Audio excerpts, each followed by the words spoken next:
I am from a small town called Mannargudi, which is in Tanjore district. And in terms of IIT, joined IIT Madras soon after Madras Christian College in 1961. So I studied IIT Madras between 1961 to 1966. Those days, ours in fact was the first batch of a competitive examination, entrance examination. I don't know what it is called now those days. I know it is called joint entrance examination nowadays. I still remember it was on May 2nd, 1961. And there is really no preparation that was required, or no preparation that was that we thought was required. If you did well, you got it. If you didn't do well, you didn't get it. As it was as simple as that. And since it was the first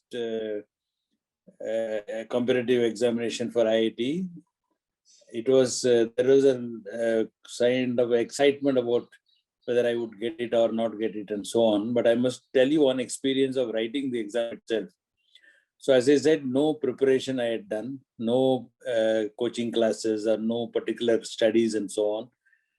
I came, I was staying with my uncle in Mylapore, and I came from somewhere in the north where my father was to write the examination on in May. And the exam had 4 papers. The first paper was maths, then that afternoon was English, second day was morning was physics, and the afternoon was chemistry, each 3-hour paper. And it was all objective papers, not or subjective papers in the sense, questions in the sense that you have to actually write. It's not a tick mark like what happens today. And right. I have some views on that subject, tick mark, selecting students on the basis of tick marks, yes or no kind of answers, right, which are called, I think, objective, but I'm not sure whether they are objective at all or not. So anyway, in our time, you have to actually write the paper. The exam was held at the on the Marina Beach. You have that University of Madras Hall, and so that the exam was held there at 10 o'clock in the morning. And I went to the bus stand at about 9:30 or so, and I missed the bus. The bus didn't stop, or it was too crowded, or something like that happened, and I was completely nervous. And when I caught the bus and when I went to the hall, I was about 10 minutes late. And the examiner said that he will not allow me to sit in the exam because I am late. Then he found out that there was something wrong in my name. My name is Muthuraman Balasubramaniam, whereas it was spelled the other way, Balasubramaniam Muthuraman, or some such thing had happened. Right. And the examiner told me that you are not eligible to write the exam. I really fought with him. And I told him that, look, please do whatever you want later, but I'm going to sit down. Please tell me where is my seat. So I convinced him that I have to write. Any other action that he wanted to take, either as eligible or not, he could take a decision later as I'm writing the exam paper. So I sat for the examination something like 15 or 20 minutes after the exam had started, and after everybody had started writing their answers. And to my horror, I found there are 10 questions, out of which only 5 were from the syllabus that we had studied in Madras University. 50% of the questions were outside the syllabus. The plus part, the positive thing in that paper was that it had a choice. You have to answer some 5 or 6 or 7 questions out of 10. So I did whatever I could do to the best of my ability. And at the end of the paper, I gave the paper and I came out for lunch. And I found 50% of the students in the hall did not even come back to the hall, because all of us were from Madras University and it had a certain syllabus, and IIT exam was not based on that syllabus. It was based on maybe some of the syllabus or all India basis or whatever it was called. And I found that 50% of the students did not actually write the exam in the afternoon, because they said, many of my friends told me that there's no point in writing because we did not do anything in the maths paper. We could not even answer one or two questions. So there's no way in which you are going to get through an IIT competitive examination. But I said I must stay on. Now there is at least some chance that I will probably get selected because less number of people were writing. So then I did well in the afternoon paper, and I did very well in the physics and chemistry paper, and I got through. I will never forget this, because if I had walked out along with my classmates who had all walked out, I would have never been to IIT at all. Right. And I never have enjoyed what I enjoyed in IIT, and never would have experienced what if but for that. I always cite this example to my students, to my youngsters, because often tenacity and persistence are important qualities in life. It is not sufficient if you are intelligent or clever or knowledgeable and so on. They're all good. But fundamental nature of the person being persistent and never ever give up a kind of attitude is very important. That's what that incident taught me from me. Even when the examiner told me that I am not eligible, I really fought with him and said that, look, I want to write. I will write that exam. Please show me where my seat is. So Right. that's how I joined IIT Madras in 1961.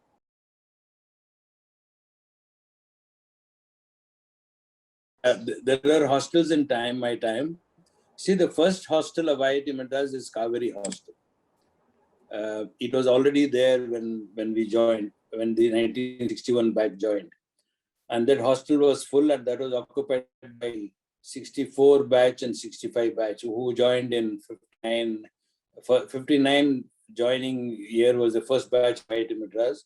Second batch was 1960, and third batch is myself, 1961. So Kaveri Hostel was full with 59 and 60 batch students. So we were given Krishna Hostel, which was under construction. It was actually under construction with lots of trees around and snakes and so on.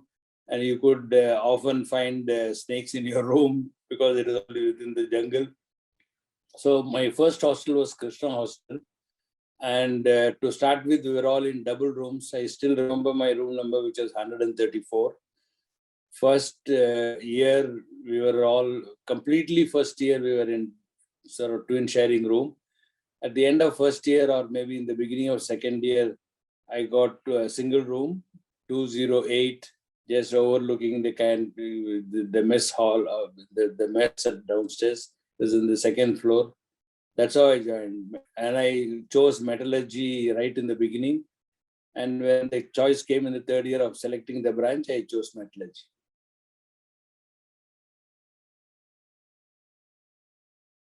IIT Madras is a great place. You cannot, the amount of impact that IIT Madras has had on everybody who has gone to the portals of IIT Madras is really super. When I was in IIT, I have a lot of fond memories. Not only fond memories, some of my lifelong friends are from IIT Madras. Even today, which is how many years? 61 when we joined, and now it is 2021. Our batch had 124 students, boys. We didn't have any girls at that time in our class. Out of 124, I think probably about 100 of us are alive. And we meet once in 3 or 4 years, somewhere or the other, except in the last 2 years of COVID, we have not met physically anywhere. The last meeting was in 2018 in Bangalore only, it was, where out of that 100, there are 50 or 60 couples, 50 of us with our wives had come for a gathering. The second was, I was a sportsman. I used to play cricket for IIT Madras. I represented IIT Madras in cricket for 4 years, second, third, fourth, fifth year. I was also captain, I think in the fourth year or fifth year, I was the captain of IIT Madras. I played cricket for Krishna Hostel for throughout the time that I was there. No, our famous spot is, there is I don't know whether that shop, there is a cake shop inside the campus called Macronet. So I was, shall we say, one of the most sought after guys by my classmates.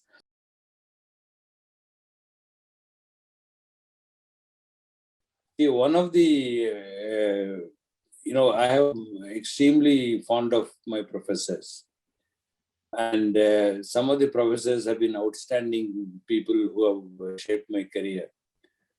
I'll mention some of their names. Professor E.G. Ramchandran, head of the Department of Metallurgy, was one. I'll come to him later. I want to talk about him a little bit. Then we had Professor Ing Vasudevan, Metallurgy again. Professor Srinivas Raghavan, Metallurgy again. Professor K.J.L. Iyer, Metallurgy again. Then Professor Narayan Murthy of Mechanical Engineering, who taught us Mechanical Engineering. Professor Klein of German, he taught German because German used to be compulsory in the second year. For 1 year, you have to pass in German. Then we had some outstanding professor, Professor Venugopal. Yeah, coming to Tata Steel, Tata Steel was my first job, and I joined Tata Steel straight away. And I will tell you how I joined Tata Steel. As I was telling you about my professors, one of the fantastic professors whom I will never forget, probably the best professor I've ever had in my life, best teacher I've had in my life, is Professor E.G. Ramchandran, head of the Department of Metallurgy, who died about 5 years ago, about 4 or 5 years ago in Chennai. Now, with his help, he and another colleague of mine, another classmate of mine called C.D. Kamath, we were the number 1 and number 2 in the class. We had both got admission into University College of Los Angeles, UCLA, UCLA, in Material Science Engineering for 1966, in a scholarship of $400 a month. And $400 a month in 1960s is a huge amount of money. And none of us were from rich families. We were from ordinary middle class or poor families. So it was very, very tempting to accept that offer. And it was, and that admission and scholarship we could not have got but for E.G. Ramchandran's help. He is the person who helped me. He helped us. Simultaneously, at that same time, Tata Steel had come for an interview to IIT Madras, and the two of us, C.D. Kamath and myself, got selected for Tata Steel.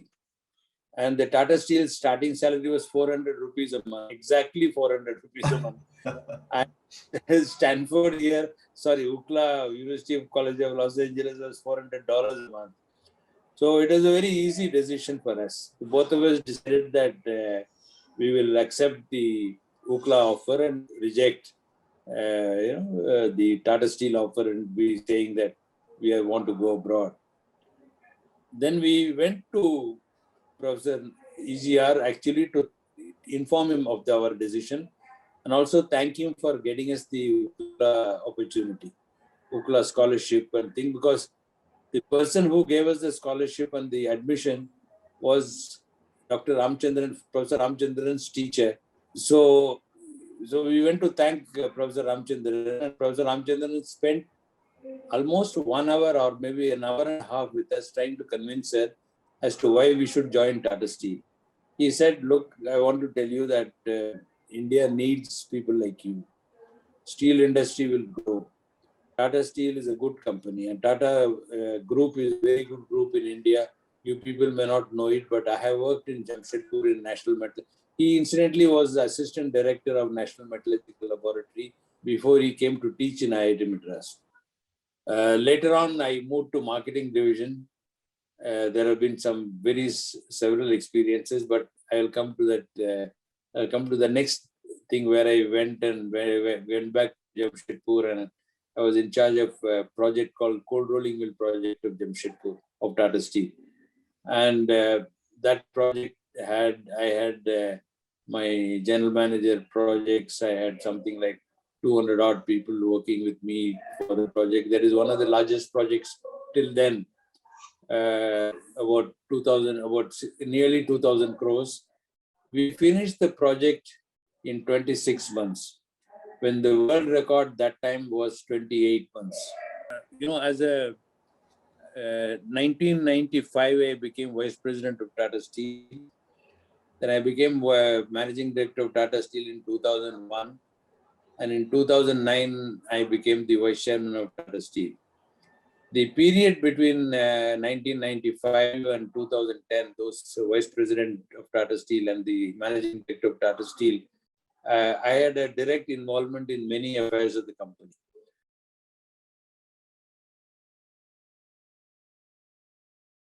Yeah, there are many interesting events, many interesting events. I joined as the current generation of people hear this, they will probably be completely shocked and surprised, and I don't know how many of them will even agree to do, what I did.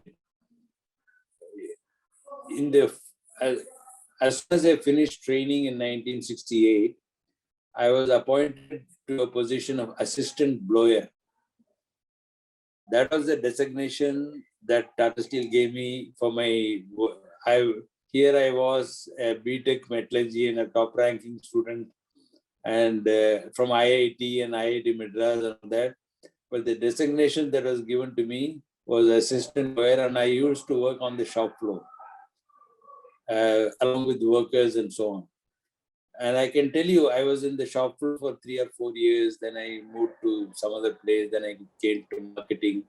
Then I came to project management. Then I built projects.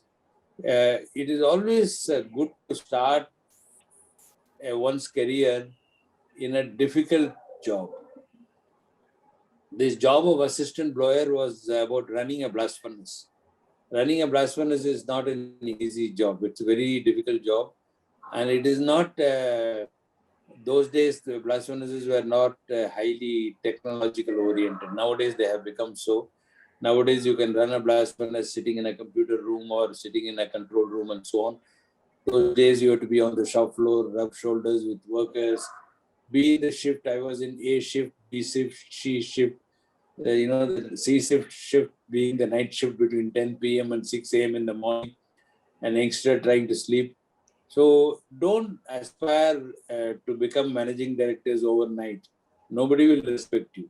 Right. Nobody, just because you want to become CEO, it doesn't mean you can become a good CEO.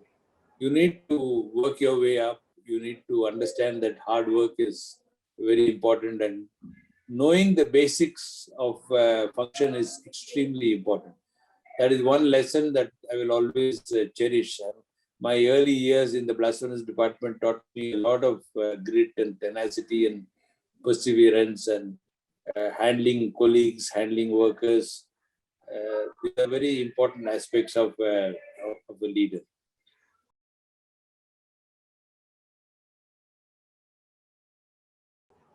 I am a very keen sportsman.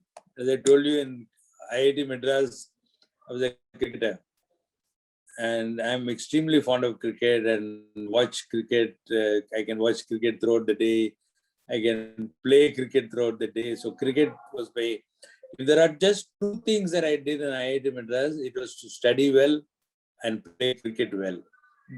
I didn't do a third thing. Anything else for me was secondary. These are the two primary things.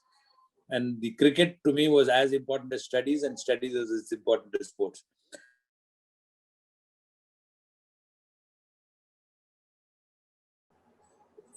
The message that I want to share is, so life is a marathon race, and you need to take it bit by bit, and make sure that you have that perseverance and tenacity and leadership qualities to survive and succeed. That's very important sort of message that I want to give it to youngsters. The second message that I want to give is, please develop your all-round abilities beyond functional knowledge. And IITs have an excellent place to learn both functional knowledge as well as all other characteristics which come from all other attributes of life, including friends and conversations and debates and sports and cricket and golf and volleyball and basketball and music and sports. These are not pastime as people want to ascribe them to. These are life lessons and as important as functional knowledge. And if you are able to have a good balance of these two characteristics, one is the left brain characteristics and one is the right brain characteristics, I'm sure you will succeed in anything that you want to.